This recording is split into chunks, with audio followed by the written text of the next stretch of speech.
And we have to go straight back to the match between Lyon and Manchester United. What a big goal this is for Manchester United. It's come at a great time as well, just on the stroke of half-time. The ball has gone into the box, it's been cleared, but it's been punched straight back into the box. The keeper punches the ball out initially, it's gone back into the box, and Euro has just guided the ball into the back of the net. It's a different team talk at half-time now than what it would have been a minute ago. How does it change? Well, it's changed the game now because obviously United lost their way when they were 1-0 down. They definitely lost their way, and all the play was coming from Lyon. A lot of possession of the ball, and they were progressing very well, and United was struggling. And all of a sudden, United have played probably a patient game in a way.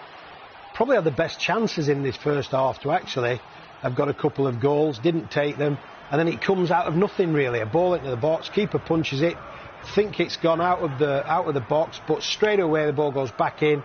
And Euro's reacted the best in the box and put it in the back of the net. So it's game on. I always used to think that VAR came in the first place because managers were so chastened and so worried by the threat of being punished for actually stating the obvious in their post-match press conferences that they'd go for the euphemism of they need help and the diplomacy of they need help.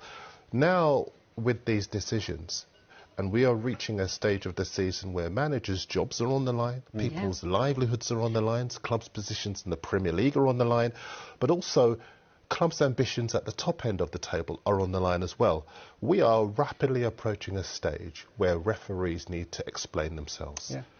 If you are going to enjoy the protection that referees do, then you need to be explaining to fans and to clubs and to players. It's no good coming out and apologising the morning after. No. That's not good enough. Because decisions like that halt. Going to cost as well, millions. Millions whether of they get to the Champions League or Europe, Brighton certainly pushing for it. It could mean all the difference. What good is an apology this morning?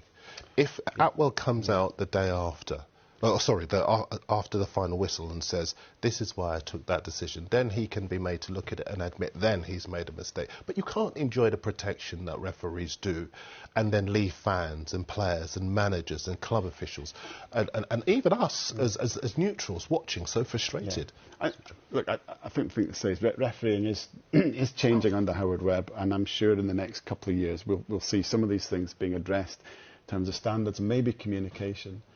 And I don't like personalising it with referees. They've got a really hard job, and I think the standard's higher than we give them credit for. There's a big but here, though, and it is that performance yesterday, which, as you say, Darren, might cost Brighton a historic chance to be in the Champions League. That going back and saying, oh, we got it wrong, doesn't help them at all.